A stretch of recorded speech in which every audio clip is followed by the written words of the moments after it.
matrimoniale sera jugée absente. C'est la raison pour laquelle il est important d'agir en luttant plus efficacement contre ces mariages dits frauduleux. D'un côté, la loi met en place des conditions strictes pour contracter un mariage, mais laisse également des immigrés illégaux accéder à ce même mariage. Cette contradiction, cette différence de traitement peut sembler insupportable aux yeux des citoyens français. C'est la raison pour laquelle je souhaite changer l'article 175.2 du Code civil qui prévoit notamment que lorsqu'il existe des indices sérieux laissant présumer, le cas échéant, au vu de l'audition prévue par l'article 63, que le mariage envisagé est susceptible d'être annulé au titre de l'article 147 ou de l'article 180, l'officier d'état civil peut, et je voudrais que cette option ne soit plus facultative mais qu'elle devienne obligatoire, que l'officier d'état civil saisisse systématiquement le procureur. Merci Madame la députée. Vous souhaitez qu'on examine on poursuit le 401 ? Je pense qu'on poursuit le 401. Le 401 veut faire en sorte d'obliger le ministère public saisi par le maire à surseoir automatiquement à la célébration d'une union en cas de suspicion de mariage de complaisance et de rallonger le délai de sursis. Toujours dans un souci d'empêcher le fait de contracter un mariage aux fins d'obtenir ou de faire obtenir un titre de séjour ou la nationalité française, il convient d'obliger le ministère public, saisi par le maire, à surseoir automatiquement à la célébration d'une union en cas de suspicion de mariage de complaisance. Actuellement, le délai de sursis est d'1 mois renouvelable. Je souhaiterais faire passer ce délai à 3 mois renouvelables. Ce délai plus long permettrait ainsi au procureur de la République de lui laisser davantage de temps pour diligenter une enquête afin d'établir la tentative de commission des infractions qui sont décrites par le CESEDA et ces articles que j'ai précédemment cités afin d'engager d'éventuelles poursuites. Il reste 2 amendements. Je vais vous demander un peu d'attention. Sur le 407, toujours Madame Boyer. Le 407. Pour le 407, il s'agit de nommer un élu référent mariage frauduleux. En effet, le maire et ses adjoints sont officiers d'état civil et dans le cadre de cette mission, le maire agit au nom de l'État sous l'autorité du procureur de la République. Toujours dans l'optique de renforcer la lutte contre les mariages frauduleux, dans chaque commune et dans chaque arrondissement ou secteur, le maire d'arrondissement ou de secteur doit pouvoir désigner un ou plusieurs élus officiers d'état civil afin que ces derniers soient des référents mariages frauduleux. Ils seront alors chargés de conseiller les autres officiers d'état civil dans la conduite des auditions obligatoires et dans la détection des mariages envisagés dans le but autre que l'union matrimoniale. Cela permettrait de faciliter et d'améliorer l'expertise requise en cas de doute, notamment dans la conduite des auditions de futurs mariés, sans augmenter les dépenses pour les collectivités. Merci. Enfin, avec le même esprit de synthèse, votre 6e amendement, le 406. Merci, Monsieur le Président. Donc, pour conclure, je voudrais vous dire que selon l'article du Code général des collectivités territoriales, le maire et ses adjoints sont les seuls officiers d'état civil. Toutefois, dans ce même code, laisse la possibilité au maire de déléguer à un ou plusieurs fonctionnaires titulaires de la commune certaines fonctions qu'il exerce en tant qu'officier d'état civil. Les membres d'un conseil municipal ont droit à une formation adaptée à leurs fonctions par le même code. Plus que jamais, il me semble important de faire en sorte que nous renforcions ce droit à la formation en proposant aux officiers d'état civil des formations relatives à la détection des mariages frauduleux. Même si cette mesure serait à la charge des communes, elle répondrait aux conditions posées par le Conseil constitutionnel en matière de respect du principe constitutionnel de libre administration des collectivités territoriales, car elle ne fait que s'inscrire dans l'obligation plus générale et préexistante de la formation adaptée aux fonctions des élus. Mes chers collègues, cette série d'amendements me semble très importante pour faire en sorte que les filières de mariage frauduleux cessent d'exercer et de prospérer en France et que les élus de nos communes ne soient plus sous pression, menacés, comme c'est souvent le cas, ou insultés lorsqu'ils procèdent à ces auditions. Merci. Et qu'ils ne soient plus seuls devant les préfectures qui, malheureusement, ne les informent pas des suites qui sont données à leur signalement. Merci, chers collègues. Nous allons donc demander l'avis du gouvernement sur l'amendement 405. La commission, donc. De la commission, pardon. Pas de problème. Je peux vous répondre pour l'ensemble des amendements ? On va faire amendement par amendement et on votera l'un derrière l'autre. J'ai une demande de parole en plus. D'accord. Pour le 405, alors défavorable. Monsieur le ministre d'État, sur Monsieur le Président Mélenchon, vous souhaitiez prendre la parole. On va dire que c'est sur la série, même si on la votera une par une. Oui, je comprends. Bon, je m'exprime sur la série. Vous êtes mis à combien pour trouver ça ? Alors maintenant, voilà, la suspicion de mariage frauduleux. J'imagine que dans cette salle, il y en a eu un certain nombre qui ont eu à faire l'opération de mariage en tant qu'adjoint, officier d'état civil.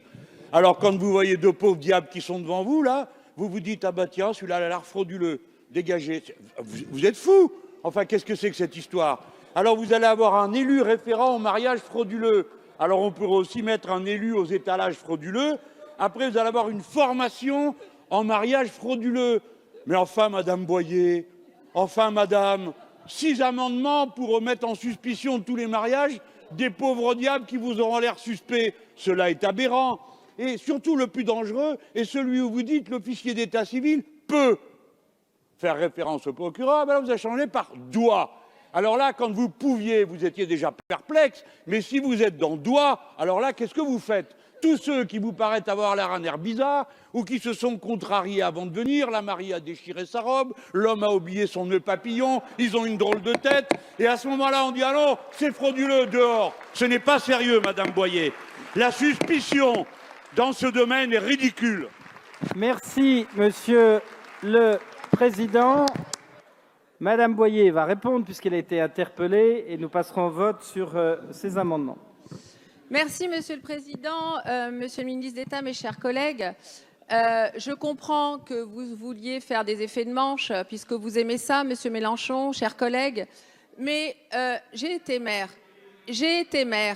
et je peux vous dire, comme peut-être beaucoup d'entre nous qui ont été maires ici, qu'il n'est absolument pas facile pour nos officiers d'état civil de se retrouver dans des situations où ils sont menacés, où ils sont insultés, parce qu'ils font en sorte d'appliquer la loi, à savoir que nous avons, parce que c'est ça la réalité du terrain, Monsieur Mélenchon. Alors vous pouvez peut-être faire rire, etc.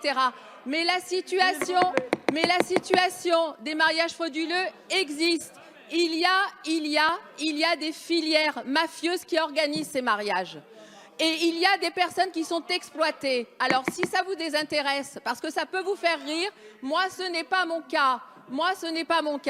Et en tant que maire, je peux vous dire que j'ai dénoncé des mariages frauduleux, que j'ai fait ces signalements auprès du procureur de la République, auprès du préfet de police, pardon, qu'il n'est pas normal de ne pas avoir des suites des signalements que nous faisons et de laisser nos officiers d'état civil ou nos élus seuls devant ces menaces.